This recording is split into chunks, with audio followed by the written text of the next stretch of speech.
지난번 폴란드 선교사 수련회에서 만난 강찬 전도사님이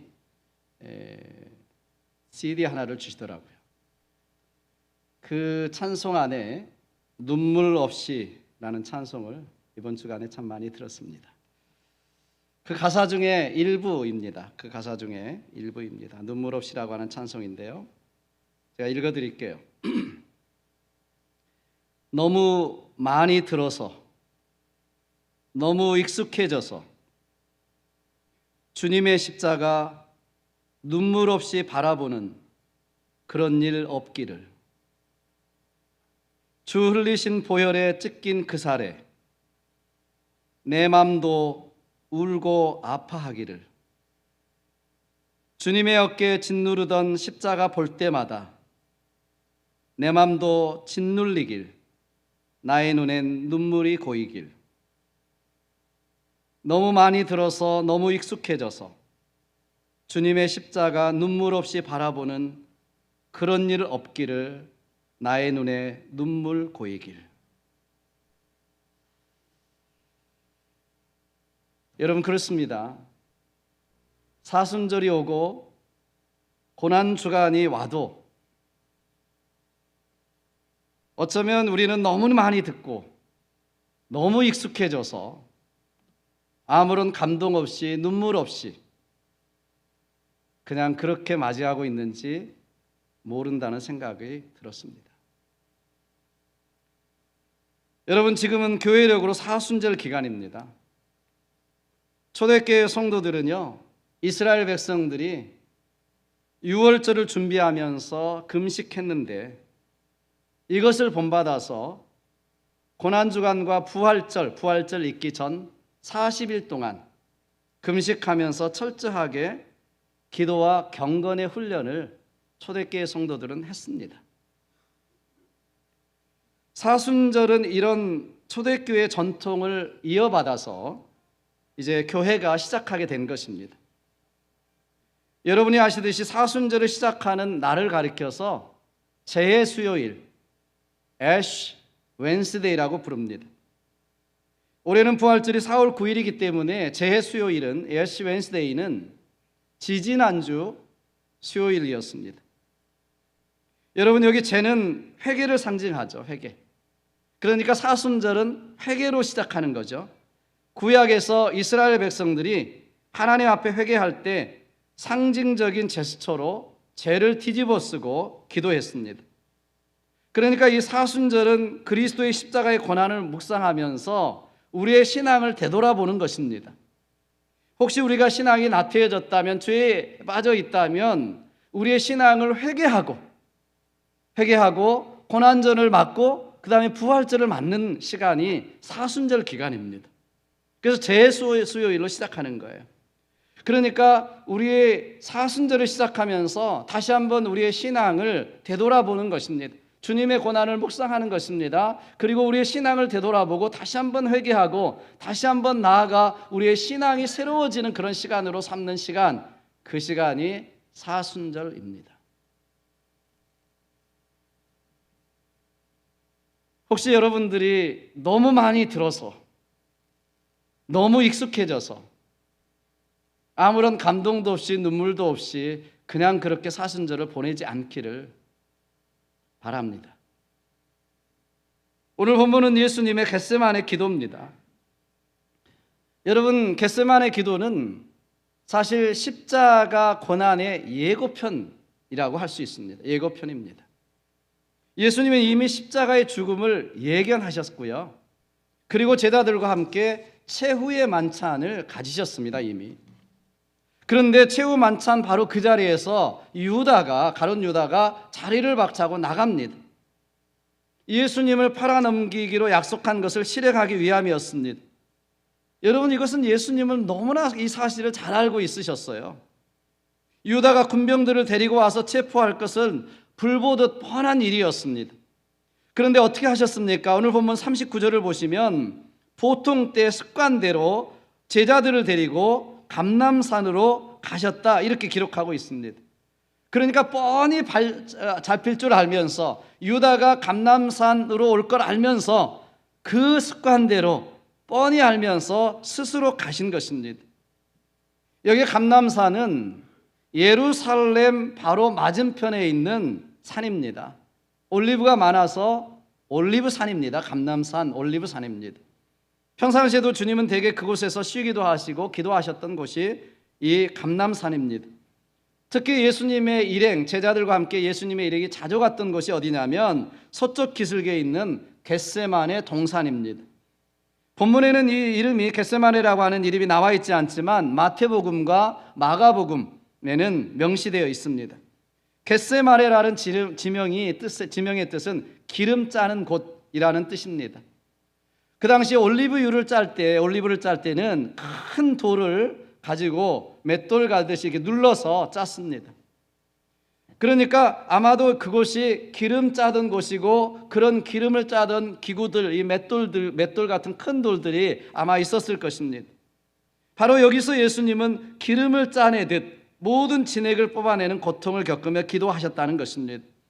그 이름이 묘하게도 예수님의 고통과 기름 짜듯 하셨던 그 고통과 겟세마네라고 하는 그 이름이 묘하게 어울려 있는 것을 우리가 볼 수 있습니다.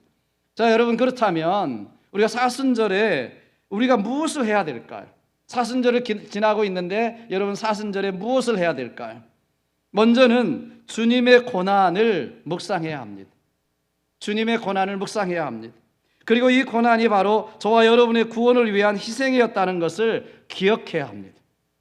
아멘.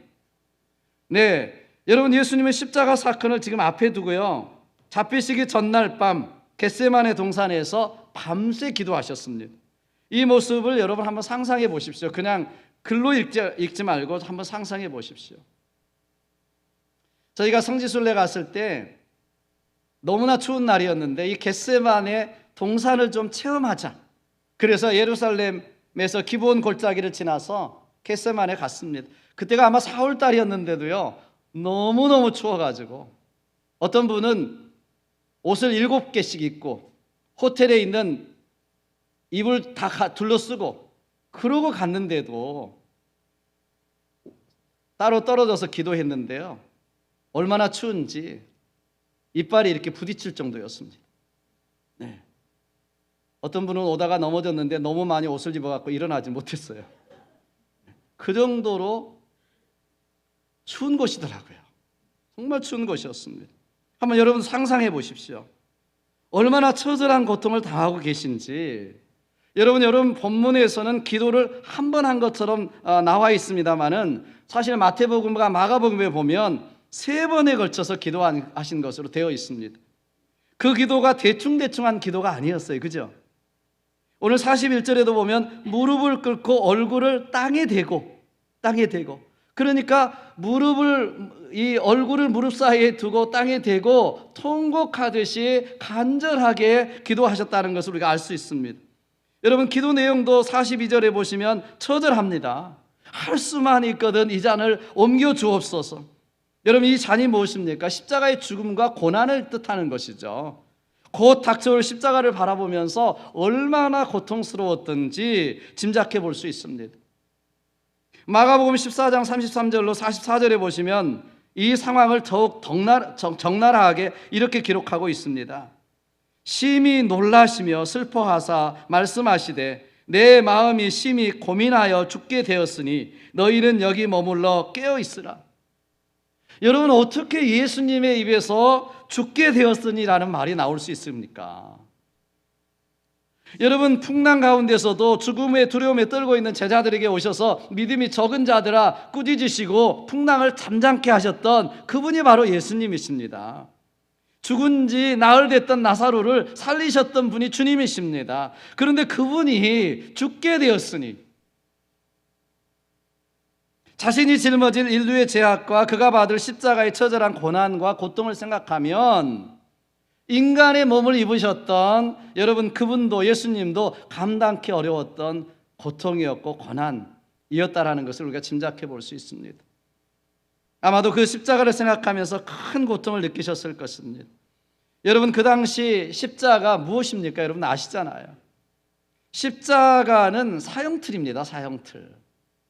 우리는 지금 십자가를 이렇게 놓고 보고 있지만 저 십자가는 사형틀입니다. 끔찍한 것입니다. 보통 사형수가 당하는 것이 아니라 흉악범인 경우, 반역죄인일 경우, 살인 강도일 경우, 이런 경우에만 사실 매달아 죽이는 기구입니다.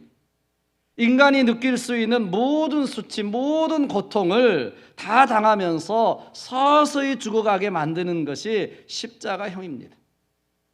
나중에는 로마에서조차 이것을 없앴습니다. 너무 비인간적이다. 그래서 여러분, 당시 누구나 이 십자가의 고통을 다 알고 있었어요.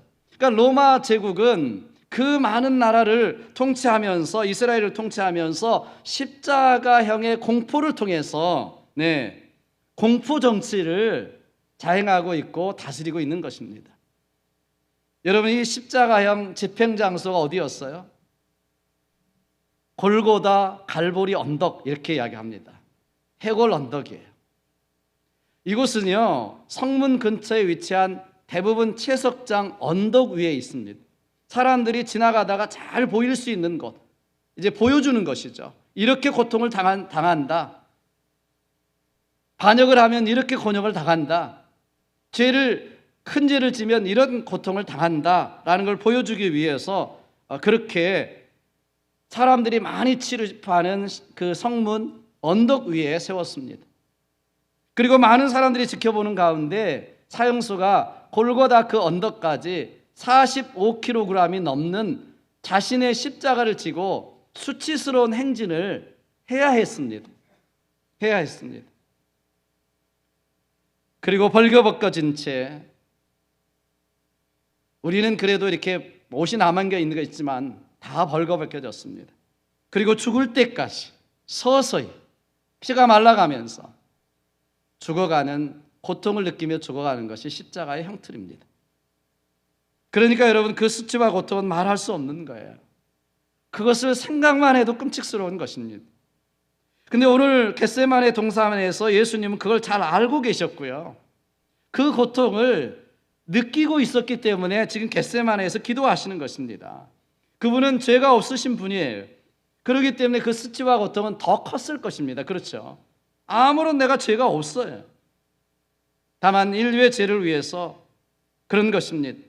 극도로 긴장하고 두려웠을 것입니다. 인류의 죄악을 지고 처절하게 버림받고 멸시당하고 사랑하는 제자들마저도 뿔뿔이 흩어지고 배신하고 전혀 모른다 저주하고 그럴 것을 이미 알고 계셨습니다. 무엇보다도 늘 함께 해주셨던 하나님 아버지께서 십자가에 달리도록 방치하셨다는 것 더 견디기 힘들었을 것입니다. 예수님은요, 한 번도 하나님을 하나님이라고 안 부르셨어요. 사실 아버지라고 부르셨습니다. 십자가 위에서만 하나님 엘리 엘리 라마 사막다니, 하나님 어찌하여 나를 버리셨나이까, 이렇게 부르짖으셨습니다. 여러분, 그것은 우리가 생각하는 정도가 아닙니다. 44절에 보시면 그것을 우리가 생각하게 해주는 것이 무엇이냐면 44절입니다. 땀이 땅에 떨어지는 핏방울 같이 되더라. 땀이 흘러내렸는데 핏방울 같이 됐다. 여러분, 이 기록은요, 마태복음이나 마가복음에는 없습니다. 의사였던 누가복음에만 기록되어 있는 기절입니다. 의사인 그가 기록한 것으로 봐서 어떤 면에서 비유적인 표현이 아니라 이것은 예수님의 실제 몸에서 났던 핏방울이었을 것이다, 이렇게 이야기합니다.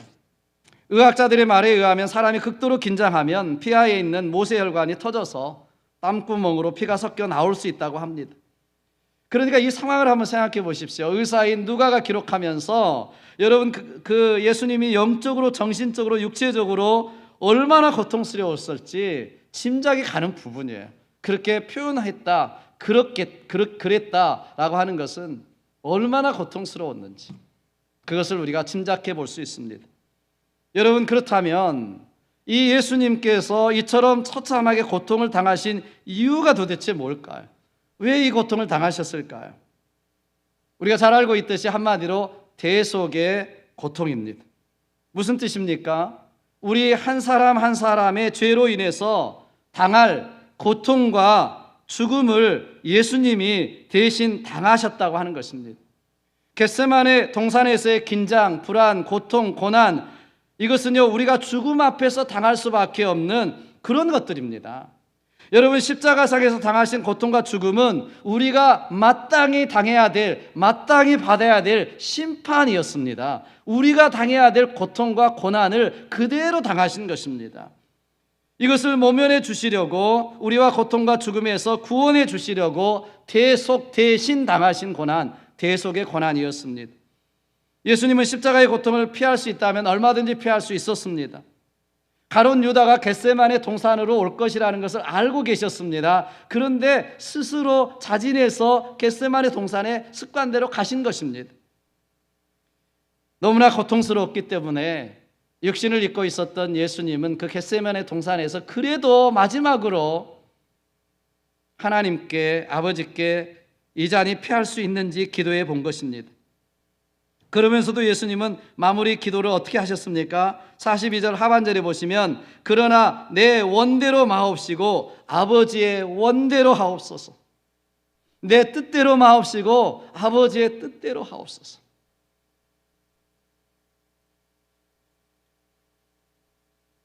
결국 하나님 아버지의 뜻대로 대속의 십자가를 지시기로 하셨습니다. 이것을 예수님 오시기 700년 전에 예언했던 이사야 선지자는 53장 5절에 이렇게 기록합니다. 그가 찔림은 우리의 허물을 인하며 그가 상함은 우리의 죄악을 인함이라. 그가 징계를 받음으로 우리가 평화를 누리고 그가 채찍에 맞음으로 우리가 나음을 입었도다. 우리는 겟세마네 주님을 기억해야 합니다. 그 십자가는 바로 내가 져야 될 십자가였기 때문에 그렇습니다. 내가 받아야 될 고통이요 고난이었기 때문에 그렇습니다. 내가 흘려야 될 멸시와 천대의 눈물이었기 때문에 그렇습니다. 여러분, 이 십자가가 우리 신앙의 본질이요 핵심입니다. 이 십자가의 은혜를 너무 많이 들어서, 너무 익숙해져서 감동의 눈물이 없지 않기를 주님의 이름으로 축원합니다. 둘째로, 사순절은 우리의 구원에 감사하는 기간임을 기억해야 합니다. 예수님은 분명 우리 죄를 짊어지시고 대속의 고난을 당하셨습니다. 유대인들은 아직 이것을 믿지 않으니까 아직도 메시아를 기다리고 아직도 양을 가지고 속죄의 제사를 아직도 드리고 있는 것입니다. 그런데 우리가 알고 있는 요한복음 1장 29절에서 침례 요한이 예수님을 가리켜서 무엇이라고 말씀합니까? 무엇이라고 말씀해요? 예수님을 보면서 세상 죄를 지고 가는 하나님의 어린 양이로다. 믿으십니까, 여러분? 예수님은 저와 여러분의 죄를 위해서 하나님 어린 양으로 우리의 모든 죄를 대속하시고 십자가에 죽으신 하나님의 어린 양, 메시아이신 줄 믿습니다. 옛날 유대인들은 대속죄일이 되면 대신 죽을 어린 양을, 제사 드릴 어린 양을 택합니다. 그리고 제일 먼저 하는 것이 자신의 지은 모든 죄를 그 어린 양에게 전가시키는 기도를 합니다. 안수기도처럼 기도합니다. 그래서 자신의 모든 죄를 다 그 흠없는 점없는 어린 양에게 전가시키고 납니다. 그러고 나면 이제 그 죄값은 내가 아니라 그 어린 양이 지고 목이 따여서 피를 흘리고 각이 띄어져서 번제로 태워지고 그리고 그 피는 받아서 지성소에 들어가 속죄죄를 드리면 내 죄가 속죄받는 것입니다. 이것을 여러분 지켜보는 그 사람은 어떨까요? 내 죄를 위해서 내 죄를 전가받아서 목이 따여지고 피를 흘리고 각이 띄어져서 태워지고 그리고 지성소에 뿌려지는 이것을 보면서 나는 무슨 생각을 할까요? 제사를 드리는 이 사람. 여러분, 그런데 침례 요한이 말하는 것입니다. 이 어린 양이 모든 것을 짊어지고 제물이 되어서 죽는 이 모든 것이 바로 하나님의 어린 양 예수 그리스도였다. 예수님은 바로 저와 여러분의 죄를 지고 가는 하나님의 어린 양이었고요. 그래서 예수 믿으면 정죄함이 없나니라고 성경을 말씀하고 있는 것입니다. 예수님의 대속의 은혜를 믿는 사람은 구원을 받은 것이고 하나님의 죄사함을 받은 것이고, 그래서 하나님을 아버지라 부를 수 있게 되고 하나님의 백성이 되고 하나님의 자녀가 되었다는 것입니다.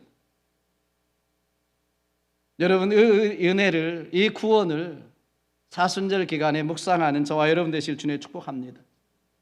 요한복음 5장 24절 여러분들이 외우는 말씀이에요.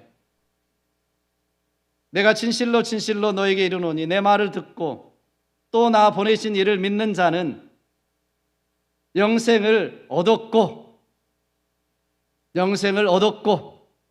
심판에 이르지 아니하나니 사망에서 생명으로 옮겼느니라. 아멘.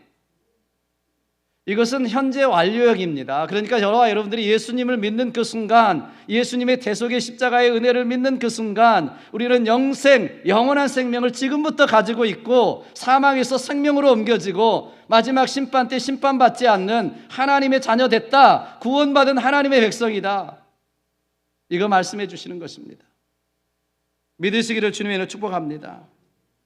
여러분, 이 신앙생활에서, 우리 신앙생활에서요, 이 감격이 사라지면 여러분 영적으로 병들어 갑니다.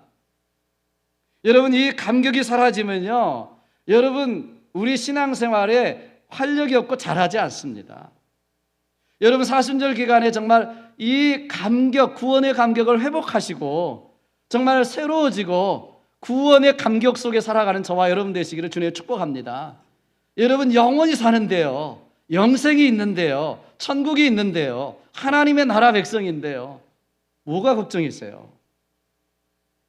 이 감격을 잃어버리니까 우리는 엉뚱하게 세상 바라보는 것입니다.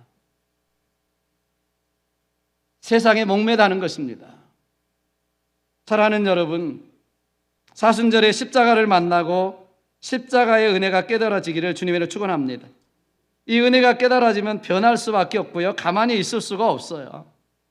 어떻게 영생이 보장되고 천국이 믿어지는데, 주님의 사랑이 믿어지는데 안 변할 수 있겠습니까? 안 변하는 게 기적이죠. 그게 믿어지면은요, 감사하지 않을 수 없습니다. 여러분, 가짜로 믿으면 안 됩니다. 믿는 척 믿는 채 해서 안 됩니다. 차라리 안 믿는다고 하면 믿을 가능성이라고 있지만, 믿는 척하면 그런 가능성조차도 없어지고 마는 거예요. 우리가 십자가의 구원에 대한 감격이 없으면 신앙이 성장하지 않아요. 구원에 대한 감사가 없이 하는 봉사는요, 오래가지 못합니다. 그러나 정말 십자가 구원이 깨달아지면 안 변할래야 안 변할 수가 없고요, 감사하지 않을래야 않을 수가 없습니다. 아멘. 네. 우리 사순절에 많이 부르는 찬송이 있어요. 143장입니다. 내 지은 죄 다 지시고 못 박히셨으니 웬일인가 웬은행가 그 사랑 크셔라. 늘 울어도 눈물로써 못 갚을 줄 알아. 몸 박해 드릴 것 없어 이 몸 바칩니다. 여러분, 이 찬송을 진심으로 부를 수 있다면 여러분은 행복한 사람입니다. 이게 진정한 행복이에요, 사실. 흔히 사람들 물질을 소유하고 누리면 행복할 줄 알지만 결코 그렇지 않습니다. 여러분도 다 누려보셨잖아요. 좀 편리해질 수는 있지만 결코 우리의 영혼을 행복하게 만족하게 할 수 없습니다. 세상 것은 부족하면 짜증나지만 채워지면 이내 공허해집니다. 결국 세상의 행복은 신기루일 뿐이에요. 우리 인간은 영적인 존재이기 때문에 영적으로 채워지지 않으면 절대로 만족할 수 없고 행복할 수 없습니다. 진정한 행복은 인생을 걸 만한, 목숨을 걸 만한 여러분 목적을 발견한 사람에게 주어지는 거예요. 그래서 여러분, 사순절에 정말 주님의 사랑을 깊이 체험하는 시간 되시기를 주님으로 축원합니다. 구원의 감격을 회복하십시오. 구원의 감사 때문에 주님 주신 복음의 사명, 이 사명이 내 사명이 되어지는 역사가 있게 되기를 축원합니다. 그래서 세상이 주는 만족이 아니라 인생의 가치와 의미를 발견하고 거기에 우리의 삶의 목적을 걸 수 있는 하나님의 사람들 되시기를 주님의 이름으로 축복합니다. 마지막으로 사순절을 통해서 우리도 날마다 겟세마네 기도의 봉우리에 올라가야 한다는 것입니다. 저는 성경에 나오는 기도 중에 가장 위대한 기도는 저는 겟세마네 기도라고 생각이 듭니다. 가의 최고봉이죠. 기도의 최고봉. 위대한 일 앞에는 항상 위대한 기도가 있었습니다. 가장 위대한 십자가 앞에, 인류 구속의 역사 앞에 겟세마네 기도가 있었다는 것을 기억해야 합니다. 여러분, 겟세마네 기도는요, 기도의 여러 가지 사실을 우리에게 알려주고 있습니다만은 제가 오늘 두 가지만 짧게 말씀드리면 한 가지는 이것입니다. 간구의 기도입니다. 여러분, 예수님은 먼저 그 아버지께, 하나님께 잔을 옮겨달라고 기도하셨어요. 이것은 자신의 소원을 아뢰는 간구의 기도라고 말할 수 있습니다. 간구의 기도는 기도의 기본형이라고 말할 수 있는데요, 가장 기본적이고요, 가장 보편적인 기도의 형태입니다. 하나님은 우리가 간구하는 기도 들어주시는 줄 믿습니다. 네, 예수님의 경우는 하나님이 더 좋은 뜻이 따로 있었기 때문에 응답하지 않았지만, 대부분 우리가 정말 하나님 앞에 간구하고 간절히 구할 때 하나님은 들어주시고 응답하시고 열어주시는 줄로 믿습니다. 기도하셔야 합니다. 기도하셔야 합니다.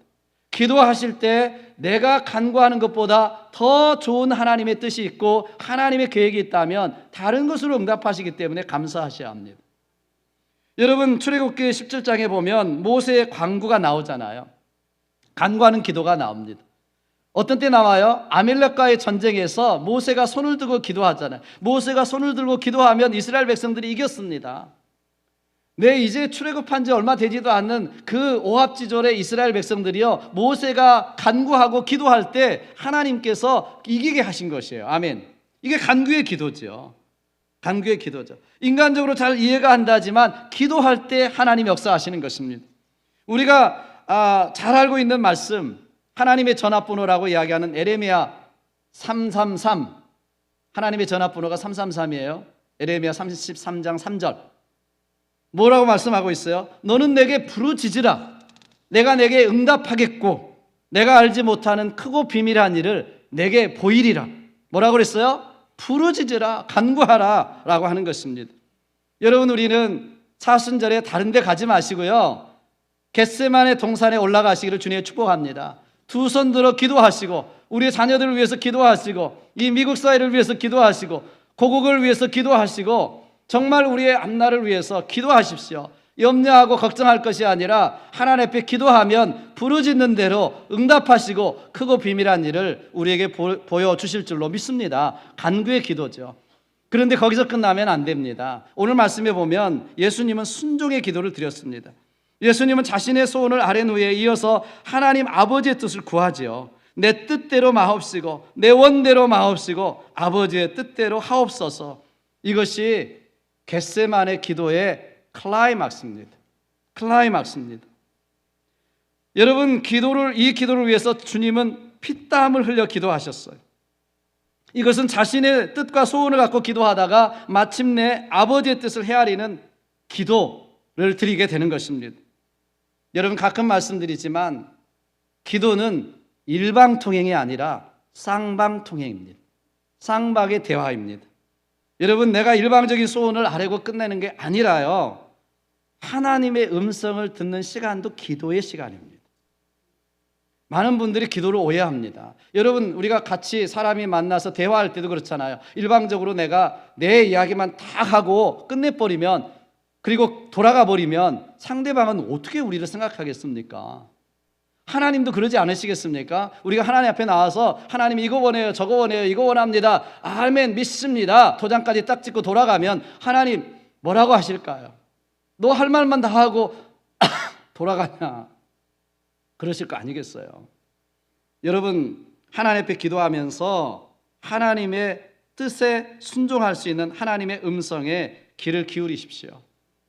그래서 제가 새벽 기도 때 늘 말씀드리지만 기도 30분 하시면 20분은 내 기도 하시더라도 10분 정도는 듣는 기도 하시라는 것입니다. 듣는 기도 하셔야 합니다. 우리가 흔히 오해하는 것 중에 하나는, 여러분, 주변의 환경이나 상황, 주위 사람들이 문제다 이렇게 단정짓기 쉽습니다. 그래서 이런 것들만 변화시켜 달라고 간구할 때가 참 많아요. 이것만 변하게 해주세요. 저 사람 변하게 해주세요. 그러면 제가 행복할 것 같습니다. 이 상황만 변하게 해주세요. 그런데 우리 생각이 잘못된 경우가 허다합니다. 잠언서 19장에도 보면 사람이 미련함으로 자기 길을 굳게 하고 마음으로 여호와를 원망하느니라. 14장에도 어떤 길은 사람의 보기에 바르나 필경은 사망의 길이니라. 그러니까 사실은 내 주위의 환경들, 내 주위의 사람들을 변화시켜달라고 간구하고 기도할 때가 많습니다만, 기도하다 보면 사실은 하나님이 뭘 가르쳐 주십니까? 문제는 너야. 너잖아. 너가 핵심이야. 라고 가르쳐 주실 때가 많지요? 저만 그런가요? 저는 기도할 때 많이 그러시더라고요. 너가 문제다. 너가. 저도 여러분들 변화를 위해서 기도할 때 그러더라고요. 하나님께서 언젠가는 TKBC 우리 교회에서 너만 변화되면 된다 그러시더라고요. 정말이에요. 그 음성을 다 똑똑히 들었습니다. 너가 변화돼. 여러분, 하나님께서 우리의 소원을 꺾어버리고 포기하는 그런 음성을 주실 때가 참 많아요. 왜 그러느냐? 하나님의 계획, 하나님의 플랜이 좋기 때문에 그렇습니다. 우리가 만약에 하나님의 그 음성을 듣고 우리가 우리의 뜻을 포기하고 하나님의 순종의 기도를 드리면 하나님은 모든 것을 합력하여 선을 이루시는 놀라운 역사를 우리에게 주실 줄로 믿습니다. 하나님의 최선을 얻을 수가 있습니다. 하나님의 뜻에 순종하면 반드시 순종합니다. 영원히 승리합니다. 그래서 우리는 하나님 앞에 기도할 때에 하나님 들으시기는 100% 들으시지만 바로 응답하시는 게 있고 거절하시는 것도 있고 다른 것으로 응답하실 때도 있고 기다리라고 하실 때도 있습니다. 그러나 우리는 하나님 앞에 순종의 기도를 드려야 합니다. 하나님 앞에 순종의 기도를 드리면 가장 좋은 최선의 결과, 최고의 결과를 얻게 될 줄로 믿습니다. 오늘 예수님의 경우를 보십시오. 십자가의 고통을 앞에 두고 인간적으로 쓴 잔을 피하고 싶었어요. 그러나 아버지의 뜻은 십자가를 지는 것입니다. 예수님도 그 뜻을 헤아리고 순종했습니다. 어떻게 순종했어요? 내 뜻대로 마옵시고 아버지의 뜻대로 하옵소서. 그리고 일어나 십자가를 지시기 위해 가시는 것입니다. 그러자 어떤 결과가 나타났습니까? 인류 구원의 역사가 이루어졌습니다. 저와 여러분이 구원받는 역사가 일어났습니다. 그리고 예수님 자신도 가장 존귀한 이름으로 얻게 되었습니다. 빌립보서 2장 9절로 11절 보시면 그러므로 하나님이 그를 지극히 높여 모든 이름 위에 뛰어난 이름을 주사 하늘에 있는 자들과 땅에 있는 자들과 땅 아래에 있는 자들로 모든 무릎을 예수의 이름에 꿇게 하시고 모든 입으로 예수 그리스도를 주라 시인하여 하나님 아버지께 영광을 돌리게 하셨느니라. 아멘. 사랑하는 여러분, 올 사순절, 이번 사순절을 어떻게 보내실 건가요? 어떻게 보내시고 계신가요? 또 한 번의 연례적인 절기가 아니라 너무 많이 들어서 너무 많이 익숙해져서 눈물 없이 십자가 바라보고 감동 없이 고난주간 사순절 보내는 것이 아니라 더 성숙해지고 새로워지는 계기로 삼으시기를 주님이라 축원합니다.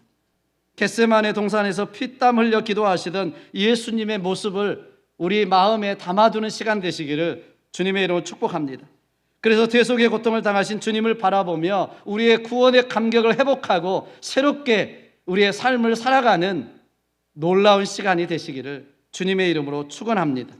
우리도 그 겟세마네 동산의 봉우리에 올라가서 기도하심으로 간구의 기도, 순종의 기도를 들으심으로 하나님의 놀라운 역사를 경험하고 승리하시는 저와 여러분의 삶이 되시기를 주님의 이름으로 축원하고 축복합니다.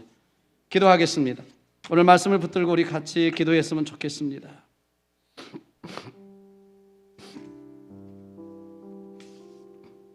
저는 이번 주 찬송 들으면서 바로 그 모습이 나의 모습이라 생각했습니다. 너무 많이 들어서 너무 많이 익숙해져서 주님의 십자가 눈물 없이 바라보는 그런 일 없기를 저도 간구했습니다.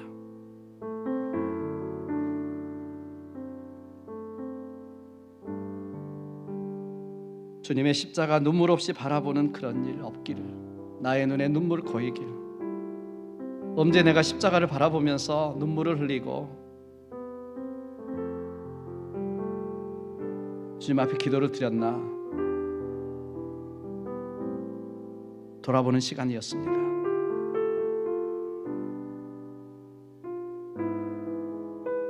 우리는 우리 앞에 있는 것 때문에 너무 많이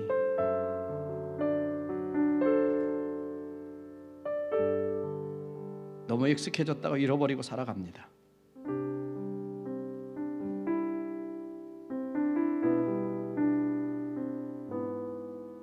다시 한번 우리가 겟세마네 동산으로 갔으면 좋겠습니다.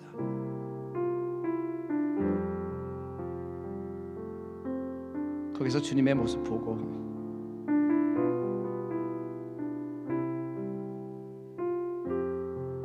잃어버렸던 감동을 찾았으면 좋겠습니다.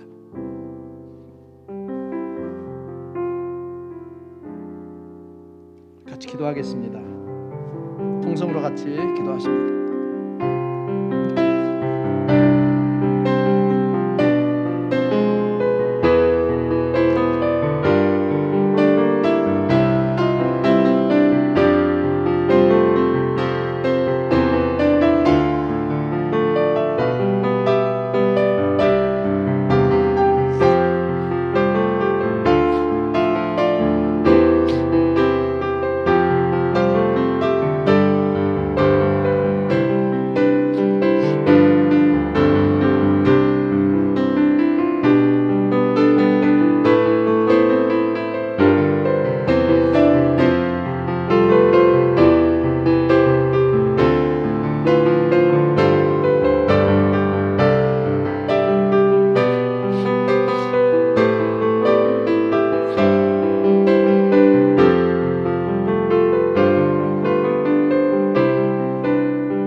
주님, 너무 많이 들어서 너무 익숙해져서 주님의 십자가 눈물 없이 바라보는 그런 일 없기를 원합니다. 사순절만이 아니라 우리의 삶에서 늘 십자가 은혜를 생각하고 감동하며 감격하며 우리를 사랑하시는 하나님과 함께 한 걸음 한 걸음 천성을 향해 순례의 길을 걸어가는 우리의 삶이 되기를 원합니다. 다시 한번 사순절을 통해서 겟세마네 기도의 동산에 올라가 우리 하나님을 다시 한번 새롭게 만나기를 원합니다. 그래서 그 감동으로 남은 시간, 남은 생애를 살아갈 수 있도록 복 내려 주옵소서. 지금 이 시간에 주님 앞에 귀한 예물 드립니다. 주님께서 모든 것을 주셨기에, 주님이 우리 삶의 모든 것의 주인 되시기에 믿음의 고백, 신앙의 고백을 가지고 드립니다.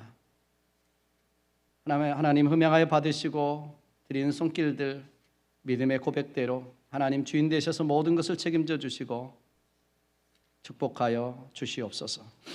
이 예물이 쓰여지는 것에 하나님의 나라가 임하고 죽어가는 영혼들이 돌아오고 또 하나님의 교회가 든든히 서갈 수 있도록 축복해 주옵소서. 감사하고 예수님의 이름으로 축복하며 기도하옵나이다. 아멘.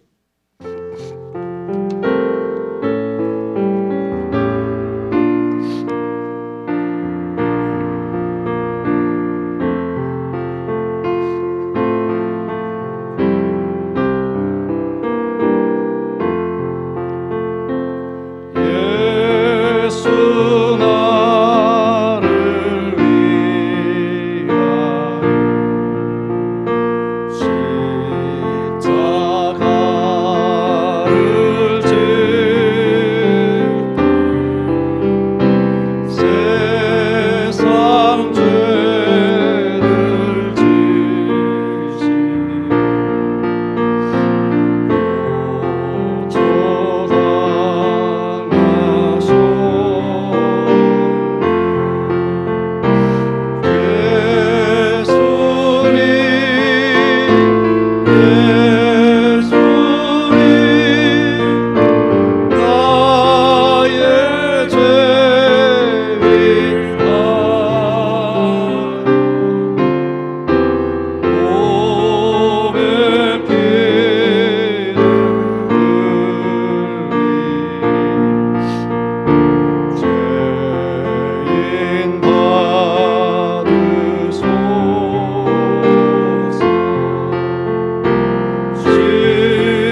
지금은